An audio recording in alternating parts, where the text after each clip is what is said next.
Universidad Nacional de Loja, Área de la Energía, las Industrias y los Recursos Naturales No Renovables. Carrera de Ingeniería en Sistemas.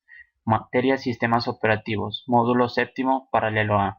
Nuestro tema trata sobre Administración de Procesos. Los integrantes: Marco Villavicencio, Jackson Cuenca. Docente encargado de la materia: Ingeniero Freddy Patricio Gil. Loja, Ecuador, 2014.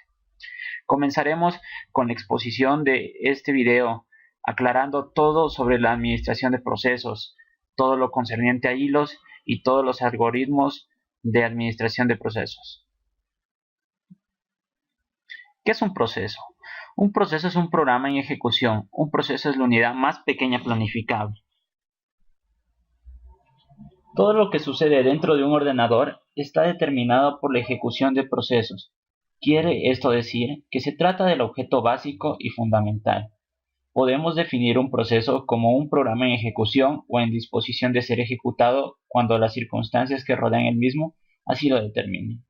Un programa es un código objeto reposando en memoria, es decir, sin ser activado, pero un proceso es este objeto pero activado. Podemos decir que la activación de este código implica la carga en memoria de parte o todo él para su ejecución y la creación por parte del sistema operativo de un conjunto de informaciones que permitan controlar la ejecución y desarrollo del mismo. El entorno definido por el contexto de hardware, de software y la imagen en ejecución representan un concepto dinámico que se conoce como proceso. Un proceso incluye un código del programa o código de programación de usuario, un contador de programa que nos indica la actividad actual que se apoya con el contenido de los registros del procesador, una pila, datos temporales como parámetros de funciones, direcciones de retorno y variables locales, sección de datos, variables globales, head, que es la memoria asignada en tiempo de ejecución. El principal trabajo del procesador es ejecutar las instrucciones de máquina que se encuentran en memoria principal. Un programa es una entidad pasiva almacenada en disco o un archivo ejecutable, mientras que un proceso es la unidad activa, como lo había explicado anteriormente. Estados de un proceso. Los estados de un proceso pueden estar en nuevo, listo, ejecución, bloqueado, terminado. Podemos también definirlos en dos contextos: activos e inactivos. Los procesos activos compiten porque el procesador esté en condiciones de poder hacerlo. Estos se dividen en ejecución, preparado y bloqueado. Ejecución: proceso que tiene control de la CPU. Preparado: está dispuesto para entrar en la CPU cuando el sistema así lo determine. Bloqueado: no pueden ejecutarse porque han realizado una operación que exige una espera, por ejemplo, una operación de entrada y salida. Y los procesos inactivos, estado en el que se sitúan los procesos que no pueden competir por el procesador. Estos pueden ser suspendido bloqueado o suspendido preparado. Procesos suspendidos mientras se esperaba un evento y las causas de su bloqueo no han desaparecido. Y suspendido preparado, procesos suspendidos pero que no tienen causas para estar bloqueados.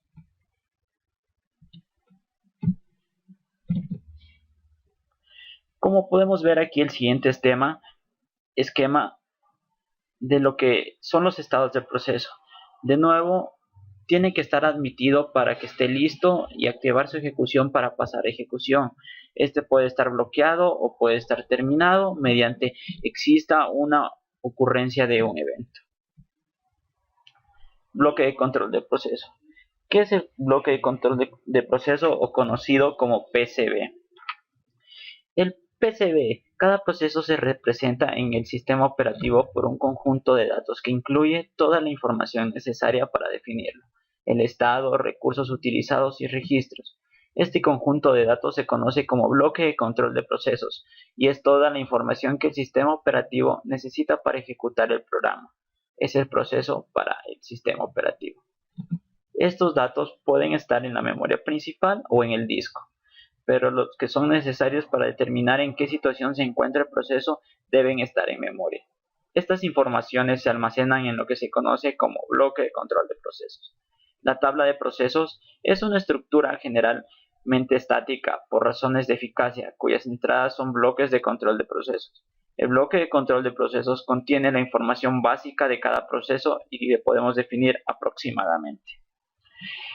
Podemos ver que el bloque de control de proceso tiene un estado de proceso, un contador de programa, un registro de CPU y la información de planificación. El estado es el estado actual del proceso. El contador nos muestra la siguiente instrucción a ser ejecutada por el proceso. Los registros, la información específica del estado del CPU, mientras el proceso está en ejecución, debe ser respaldada y restaurada cuando se registra un cambio de estado. La prioridad del proceso, la cola en que se está agendando y demás información que puede ayudar al sistema operativo a generar el proceso, lo conocemos como información de planificación. Además, tiene la información de administración de memoria, la información de contabilidad y los estados de entrada y salida. La información de administración de memoria, como lo expliqué anteriormente, son las tablas de memoria. La información de contabilidad es la utilización de recursos que se ha tenido en este proceso. Puede incluir el tiempo total empleado cuando el CPU va avanzando sobre las instrucciones del programa propiamente.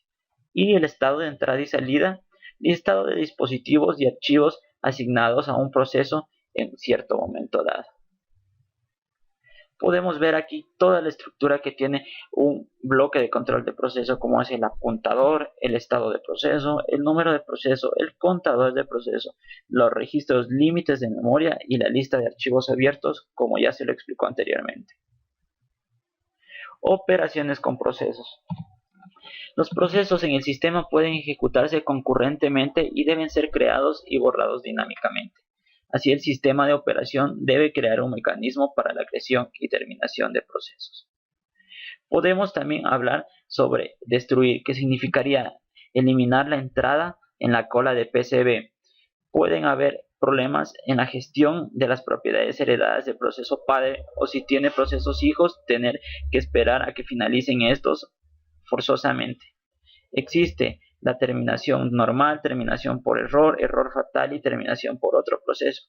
Terminación normal es la forma más normal. Existe en Linux. Por ejemplo, tenemos gcc 1c y el fichero 1.c que no existe. Además, podemos hablar del error fatal, que es el acceso a posición no permitida, división por 0, y el terminado por otro proceso, que sería kill en Unix o Linux. Creación de procesos. Cuando un nuevo proceso se agrega a los que actualmente están siendo administrados, el sistema de operación construye las estructuras de datos que son utilizadas para administrar los procesos. Aquí, como ya lo expliqué anteriormente, tenemos los padres e hijos. Los hijos pueden heredar muchas características de sus padres, como los vemos en el esquema de nuestro dibujo.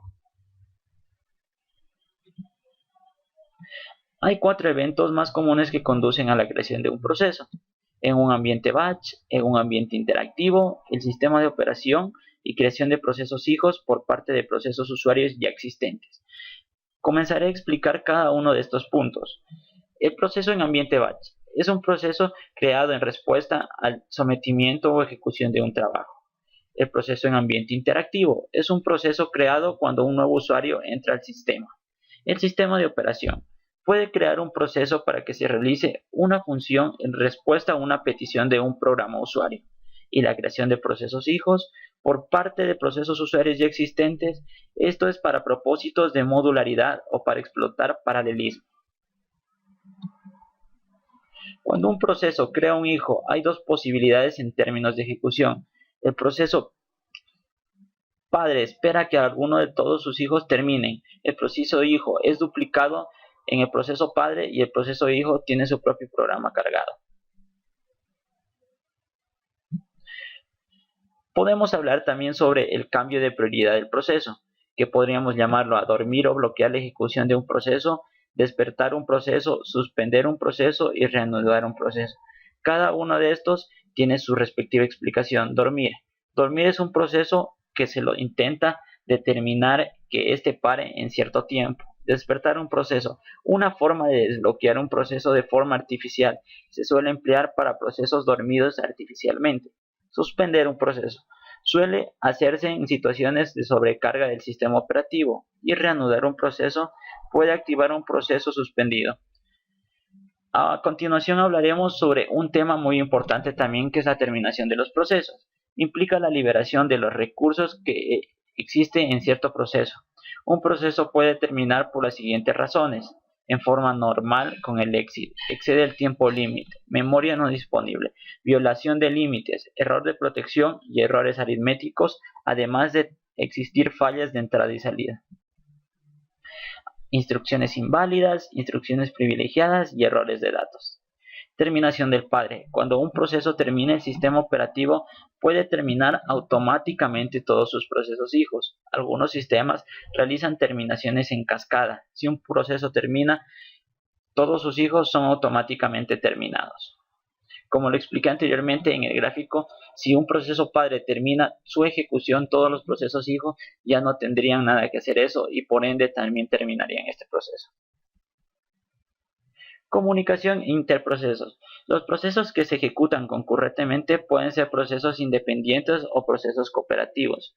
Un proceso es independiente si no puede afectar o verse afectado por los restantes procesos que se ejecutan en el sistema.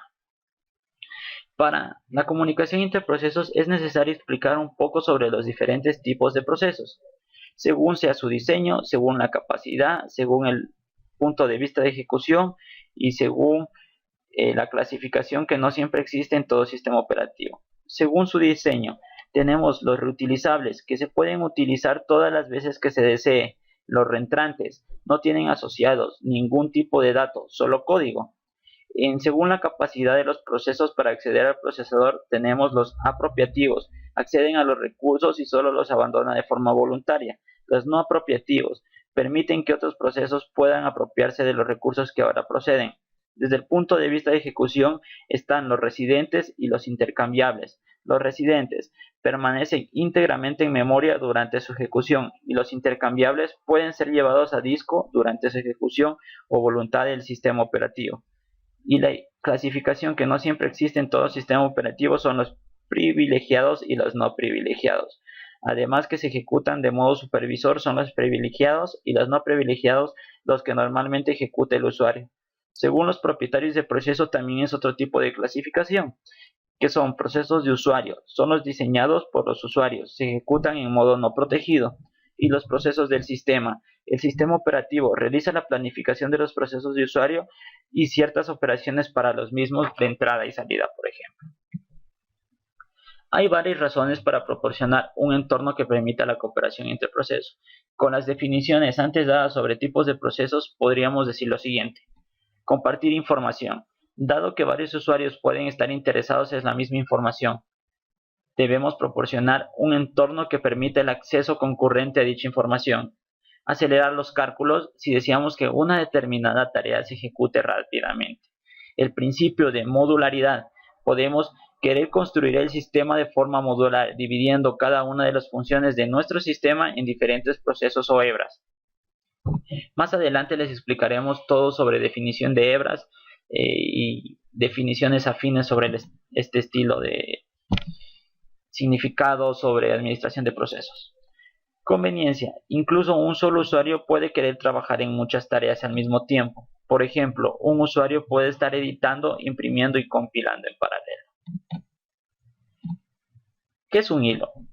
Un hilo es un sistema operativo que es la característica que permite a una aplicación realizar varias tareas a la vez concurrentemente. Los distintos hilos de ejecución comparten una serie de recursos tales como el espacio de memoria, tipos de archivos y situación de autentificación. Funcionalidad de los hilos. Al igual que los procesos, los hilos poseen un estado de ejecución y pueden sincronizarse entre ellos para evitar los diferentes problemas de comportamiento de los recursos. La mayoría de lenguajes de programación tienen características de diseño expresamente creados para permitir a los programadores lidiar con los diferentes tipos de hilos que existen, ya sea en lenguaje de programación Java, PHP, C++, Python y otros lenguajes de programación. Podemos ver aquí en el gráfico dos diferentes tipos de hilo, los hilos monoprocesos y los hilos multiprocesos. Existe una gran diferencia entre estos dos tipos de hilos. Como podemos dar cuenta, el hilo monoproceso puede solo ejecutar un solo proceso y está estructurado por registros, stack, code, data y files. Mientras que el hilo multiproceso puede estarse ejecutando en varios procesos, con la gran diferencia de que Todos estos hilos comparten un código, un data y un files, y cada uno de estos hilos tiene su propio registro y stack. Estados de un hilo.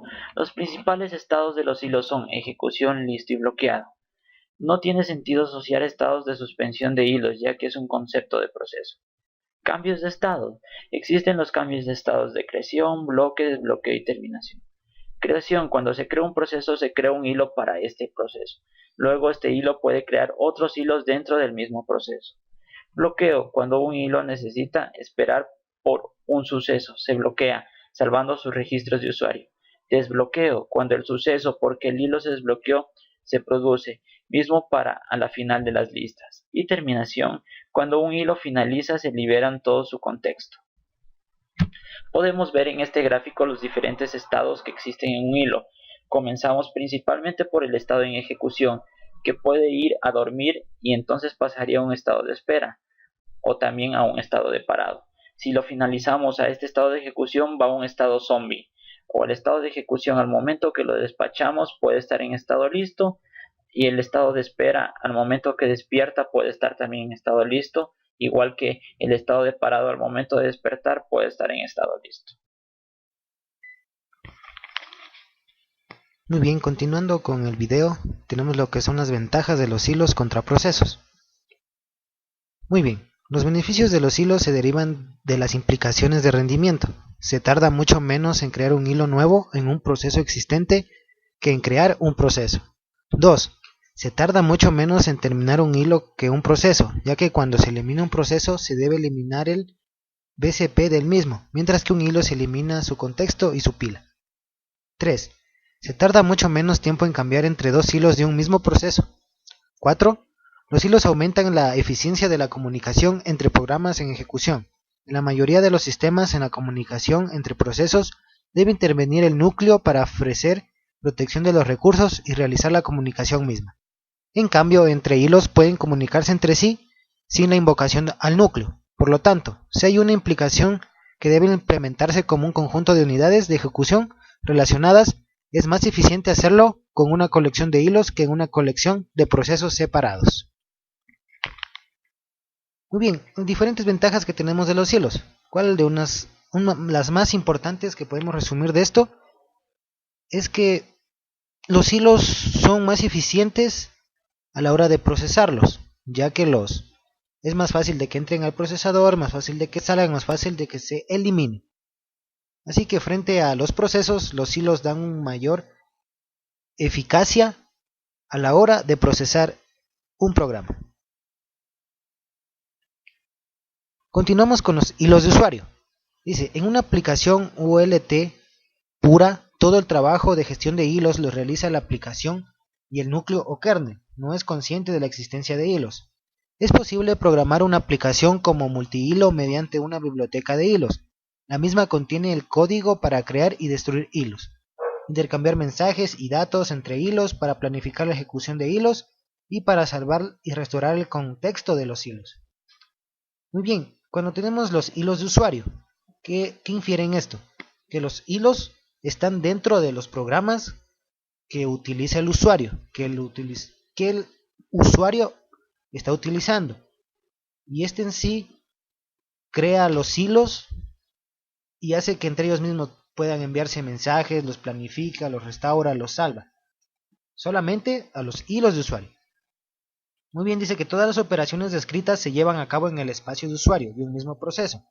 El kernel continúa planificando el proceso como una unidad y asignándole un único estado, listo, bloqueado, etc. Como vimos, los estados que puede tener un hilo. Muy bien, ¿qué ventaja podemos sacar de esto? La primera es que el intercambio de los hilos no necesita los privilegios del modo kernel, porque todas las estructuras de datos están en el espacio de direcciones de usuario de un mismo proceso. Por lo tanto, el proceso no debe cambiar a modo kernel para gestionar hilos. Se evita la sobrecarga de cambio de modo y esto el sobrecoste. Muy bien, ¿qué entendemos de esta ventaja? Es que no tiene nada que ver aquí los hilos de usuario con los de kernel, sino lo único que hace el kernel es planificar, nada más, gestionar los hilos. Y entonces evita la sobrecarga de tener que planificar tanto los hilos de usuario como los de kernel, así que cada uno tiene su propio espacio para su planificación y su procesamiento. Una segunda ventaja, dice que se puede realizar una planificación específica dependiendo de qué aplicación sea. Se puede decidir para una u otra planificación según sus ventajas. Y tenemos que los que pueden ejecutar en cualquier sistema operativo. La biblioteca de hilos es un conjunto compartido. Muy bien, ahora vamos a lo que son los hilos de kernel. En una aplicación KLT pura, todo el trabajo de gestión de hilos lo realiza el kernel. En el área de la aplicación no hay código de gestión de hilos, únicamente un API, que será como una interfaz de programas de aplicación. Para la gestión de hilos en el núcleo Windows 2000, Linux o SO2 utilizan este método. Linux utiliza un método muy particular en el que no hace referencia entre procesos e hilos. Para Linux, si varios procesos creados con la llamada al sistema clone comparten el mismo espacio de direcciones virtuales, el sistema operativo los trata como hilos, lógicamente son manejados por el kernel. Las ventajas de trabajar con los hilos del kernel. Dice que el kernel puede planificar simultáneamente múltiples hilos del mismo proceso en múltiples procesadores. Si se bloquea un hilo, puede planificar otro del mismo proceso. Las propias funciones del kernel pueden ser multihilo. Muy bien, ahora vamos a ver los hilos en lenguajes de alto nivel, como es el de Java. Muy bien, los hilos en Java se comparten en el paquete que es Java Lang Thread y se puede usar, por ejemplo, dos hilos para realizar un pequeño ping-pong. Como podemos ver, Thread ping-pong, creamos esta clase o instanciamos la clase Thread y le damos el nombre de ping thread. Este ping thread lo iniciamos. A continuación creamos un pound thread con la misma sintaxis que creamos el primero. Tenemos el pound thread start. Dice que por defecto un hilo nuevamente creado y lanzado, aún siendo activado, así no hace nada. Sin embargo, los hilos se ejecutan durante un tiempo infinito y hay que abortar el programa de forma bruta en el terminal. ¿Eso qué nos quiere decir? Que en los lenguajes de alto nivel podemos encontrar los hilos, pero trabajan en forma de creación, pero no de destrucción. Es decir, que nosotros debemos controlar su vida hasta cuando lo necesitemos y de ahí debemos eliminar el hilo o de que deje de ejecutarse. Como dice que extendemos la clase y sobrescribimos el método room para que haga algo así. Por ejemplo, tenemos public clase de ping thread, street thread. Tenemos public void room que lo vamos a ejecutar a los hilos y un while true que es para ver si es que los hilos en verdad están corriendo. Y como podemos decir, tenemos que poner una condición para hacer que los hilos puedan detenerse y no sigan un ciclo infinito. Muy bien, ahora vamos a otro tema que es la planificación de procesos. En un sistema de un único procesador solo puede ejecutarse un proceso cada vez. Cualquier otro proceso tendrá que esperar hasta que la CPU quede libre y pueda volver a planificarse. El objetivo de la multiprogramación es tener varios procesos en ejecución, con el fin de maximizar el uso de la CPU. Un proceso se ejecuta hasta que tenga que esperar, normalmente porque es necesario completar algunas solicitudes de entrada-salida. Cuando un proceso tiene que esperar, el sistema operativo retira el uso de la CPU y ese proceso y se lo cede a otro proceso. Muy bien, ¿qué podemos más hablar de la planificación de procesos? Es un conjunto de políticas y mecanismos incorporadas al sistema operativo a través de un módulo denominado planificador, que debe decidir cuál de los procesos en condiciones de ser ejecutado conviene ser despachado primero y qué orden de ejecución debe seguirse. Esto debe realizarse sin perder de vista su principal objetivo, que consiste en el máximo aprovechamiento del sistema, lo que implica proveer un buen servicio a los procesos existentes en un momento dado. La planificación de procesos tiene como principal objetivo la equidad, la eficacia, el tiempo de respuesta, el tiempo de regreso y el rendimiento. Muy bien, tenemos la equidad. Todos los procesos deben ser atendidos. Eficacia. El procesador debe estar ocupado al 100% del tiempo. Tiempo de respuesta. El tiempo empleado en dar respuesta a las solicitudes del usuario deben ser el menor posible. Tiempo de regreso. Reducir al mínimo el tiempo de espera de los resultados esperados por los usuarios por lotes. Y rendimiento, maximizar el número de tareas que se procesan por cada hora. Muy bien, tenemos algunos algoritmos de planificación. Aquí podemos ver el FIFO o el First Come First Served, que nos dice que el primero en llegar, primero en ser servido. Muy bien, este algoritmo emplea una cola de procesos asignando un lugar a cada proceso por el orden de llegada. Cuando el proceso llega, es expuesto en su lugar a la cola después del que llega antes que él y se pone en estado de listo. Cuando el proceso comienza a ejecutarse, no se interrumpe su ejecución hasta que termina de hacerlo. Muy bien, tenemos lo que es prioridad al más corto, el SJF. Muy bien, este es del proceso que se encuentra en ejecución, cambiará de estado voluntariamente, o sea, no tendrá un tiempo de ejecución determinado para el proceso. A cada proceso se le asigna el tiempo que usará cuando vuelva a estar en ejecución y se irá ejecutando el que tenga un menor tiempo asignado. Si se da el caso de que dos procesos tengan igual valor, en este aspecto emplea el algoritmo el FIFO o también el FCFS. Muy bien, tenemos dos algoritmos más que creo que son de los más importantes. Tenemos el round robin, que a cada proceso se le asigna un tiempo determinado para su ejecución, el mismo tiempo para todos. En caso de que un proceso no pueda ser ejecutado completamente en ese tiempo, se continuará su ejecución después de todos los procesos restantes sean ejecutados durante el tiempo establecido. Este es un algoritmo basado en el FIFO, que trata de la cola de procesos que se encuentran en estado de listos para una cola circular. Tenemos también la planificación por prioridad. En este tipo de planificación, a cada proceso se le asigna una prioridad siguiendo un criterio determinado, y de acuerdo con esa prioridad será el orden en que se atienda cada proceso. Muy bien, hablemos un poco de los tiempos. Muy bien, en la planificación de procesos se tienen en cuenta diferentes tiempos que pueden ser calculados, como son el tiempo de espera medio, el tiempo de retorno de proceso y el tiempo de retorno medio. El tiempo de espera medio es el promedio de tiempos en que los procesos están en el estadio de listos. En los algoritmos FIFO ese tiempo puede ser bastante largo. En algoritmos SJF para los procesos largos este tiempo puede ser muy grande, pues estarán ejecutando constantemente los procesos más cortos y los más largos encontrarán constantemente los procesos en espera, por lo que pueden entrar en inanición. En planificación por prioridad, los procesos de prioridad baja podrían no ejecutarse nunca. Para dar solución a este problema, el envejecimiento de un programa eleva su prioridad. Tiempo de retorno del proceso. Es el tiempo que transcurre desde la creación de un proceso hasta que termina la ejecución del programa que le dio lugar. El tiempo de retorno medio es la suma de los tiempos de retorno de cada uno de los procesos dividida entre la cantidad de procesos. Muy bien, tenemos ejemplos de planificación de procesos con el FIFO. Muy bien, aquí podemos ver una lista de 5 procesos.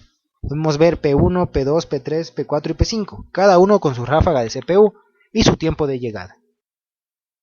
Ahora, ¿cómo empezamos a planificar cada proceso?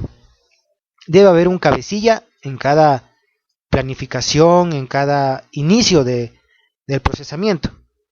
Por lo que aquí tomamos en el FIFO el tiempo de llegada 0, que va a ser nuestro primer proceso entrar al procesador, que va a ser el P3. Como podemos ver aquí, P3 tiene tiempo de llegada 0, ráfaga de CPU 3 y su nombre. Por lo tanto, hacemos un diagrama de Gantt donde podemos visualizar aquí todos los procesos, cómo se van a ir ejecutando. Por ejemplo, tenemos el primer proceso que dijimos que era P3. Entonces lo que hacemos ahora es ejecutarlo desde 0 hasta que se ejecute totalmente. Ahora, al momento que ya se ejecuta, ya su tiempo de vida expiró. Ahora debe continuar con el siguiente proceso, el cual sería con su tiempo de llegada 1, en este caso sería P4. Muy bien, con su tiempo de llegada 1 y su ráfaga 4. Entonces lo incluimos en el diagrama de Gantt y sumamos su tiempo de ráfaga con el tiempo que terminó. Es decir, terminó P1 en 3, debemos sumarle 4 hasta terminar su ráfaga de CPU. Muy bien, entonces al terminar este se elimina. Ya no tenemos este proceso. Ahora debemos seguir procesando el siguiente, que sería con el tiempo de llegada 2, que es el P1. Ahora, este proceso lo mandamos al diagrama de Gantt o al procesador y hacemos que se ejecuten sus 3 unidades de tiempo. Al terminar esto, también se elimina. Ahora, continuamos con el proceso P5, ya que tiene tiempo de llegada 3 y su ráfaga es de 2. Entonces lo mandamos al de Gantt. Se lo manda al cumplir sus unidades de tiempo o su tiempo dentro del procesador, se elimina también. Ahora tenemos el último proceso con su tiempo de llegada 4, que sería P2 y su ráfaga 1. La mandamos al diagrama de Gantt y al ser procesado termina. Así es como funciona el FIFO. No puede comenzar a procesar el siguiente sin haber terminado con todo el procesamiento del que entró antes.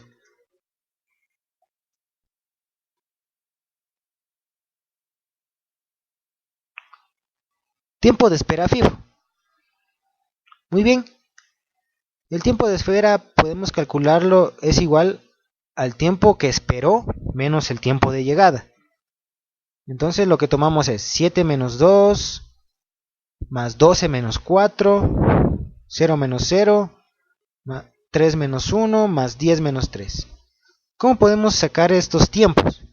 Muy bien, volvamos un momento al cuadro anterior. Podemos darnos cuenta que cada uno tiene su ráfaga y también tiene el tiempo que esperó para entrar al diagrama de Gantt.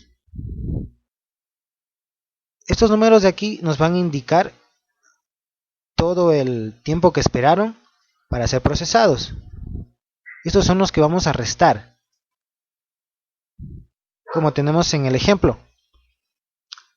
Entonces, comencemos con P1. P1 entró con ráfaga de 3. P1, el tiempo que esperó para ser ejecutado es de 7 unidades de tiempo.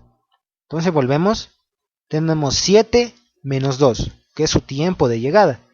Y así sucesivamente con cada uno de los procesos.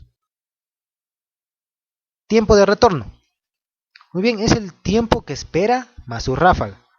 Como ya vimos cómo sacar el tiempo de espera, lo único que tenemos que darnos cuenta en la tabla es su ráfaga, que van a ser todos estos numeritos de aquí.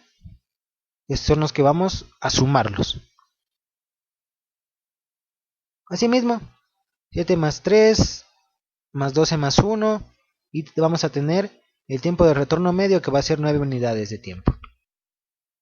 Ahora vemos el tiempo de respuesta, que se lo calcula mediante tiempo de espera más la ráfaga. Es decir, utilizamos cada uno de las respuestas que tenemos acá arriba del tiempo de espera.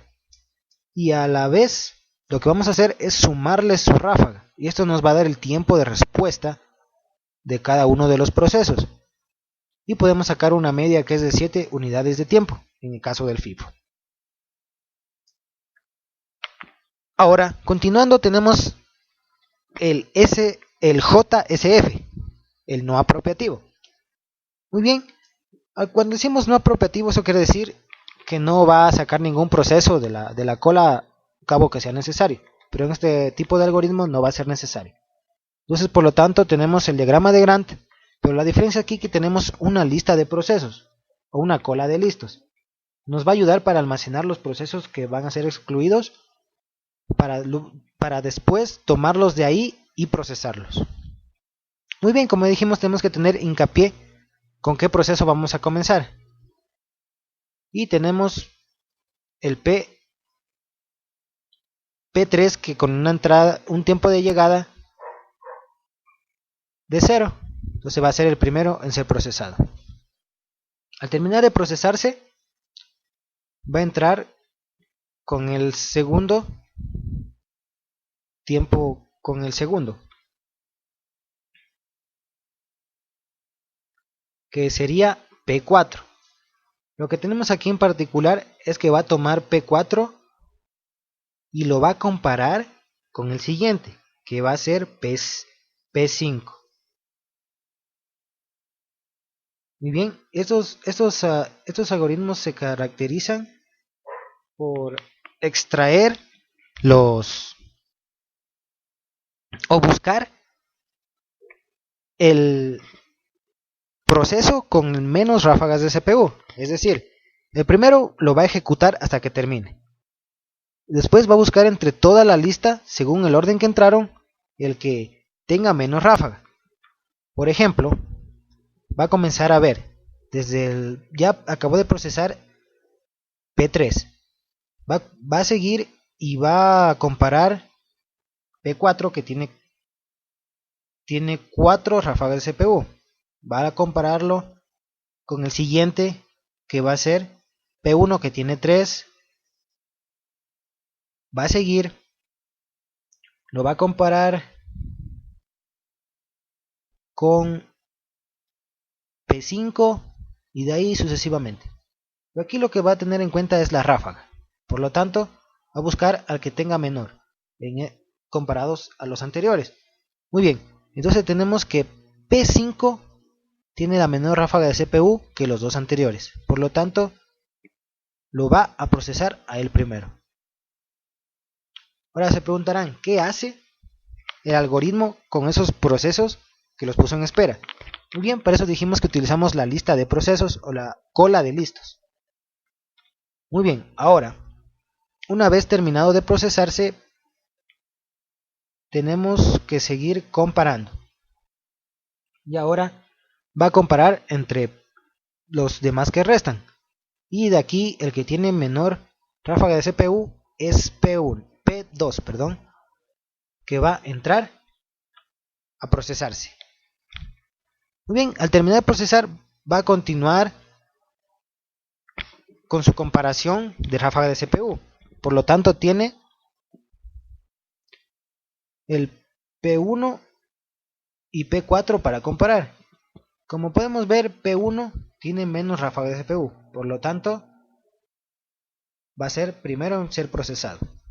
Y por último, el P4 para que termine la ejecución de todo el programa que necesite de estos procesos. Al igual que arriba, en el primer ejercicio tenemos el tiempo de espera, tiempo de retorno y el tiempo de respuesta. Pero aquí lo que vamos a tener en cuenta es el tiempo que espera menos la ráfaga. Va a ser igual que como explicamos en el del FIFO. Muy bien, ahora tenemos el tiempo de planificación con el JSF, esta vez apropiativo. Muy bien, comenzamos como siempre con el P3, que va a ser primero, como tiene el primer tiempo de llegada, entonces vamos a ponerlo directamente en el diagrama de Gantt y va a terminar su procesamiento. Ahora tenemos, al igual que en el ejercicio de arriba, va a buscar el menor. En este caso va a encontrarlo comparando todos los demás, que es P5 es el siguiente, y al ser procesado va con el siguiente, que es P2, termina su procesamiento, termina y va con el siguiente, que es P1, termina, va con el siguiente, que es P4. Y así mismo aquí utilizamos la lista de procesos para darnos cuenta cómo funciona este algoritmo del más corto. Asimismo, aquí tenemos, en cambio, una forma diferente de calcular el tiempo de espera, el tiempo de retorno.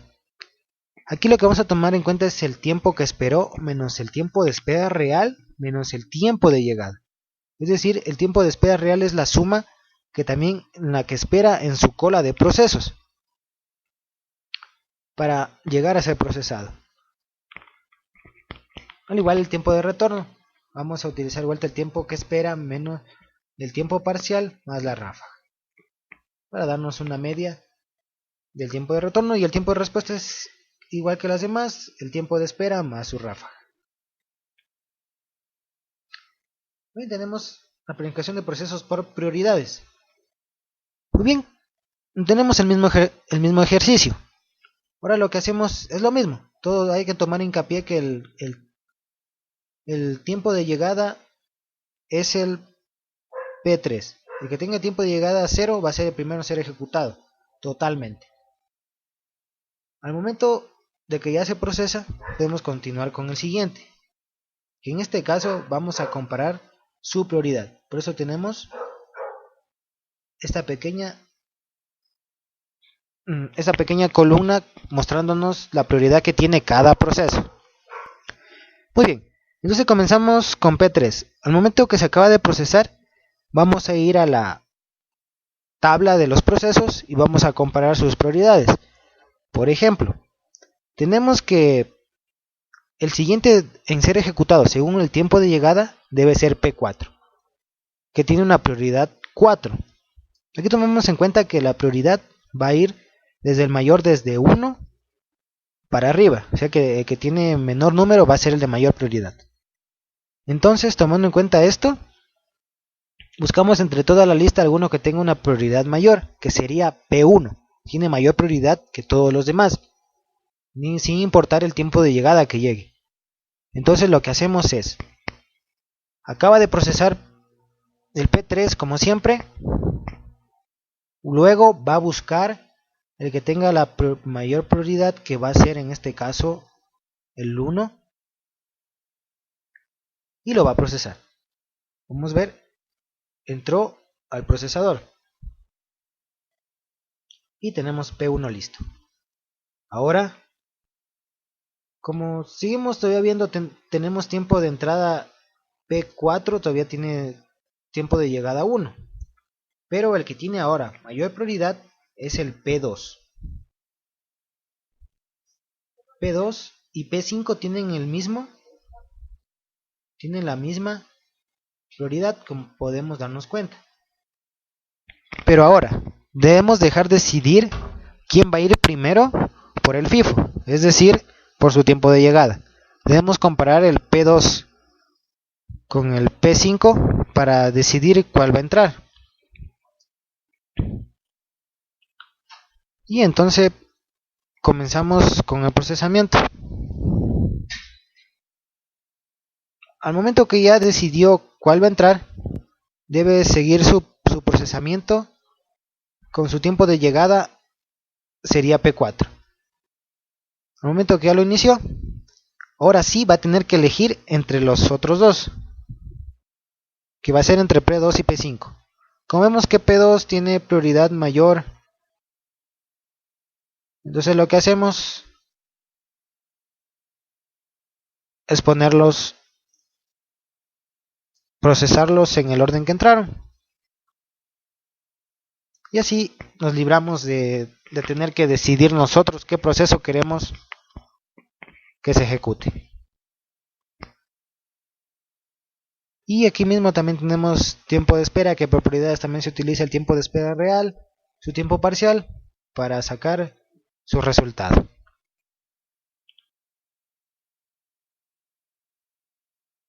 Muy bien, hasta aquí nuestra exposición. Esperamos que les guste el video para tener en cuenta cómo podemos hacer esto de planificación de procesos, en qué implica y hasta dónde podemos llegar para nuestro aprendizaje.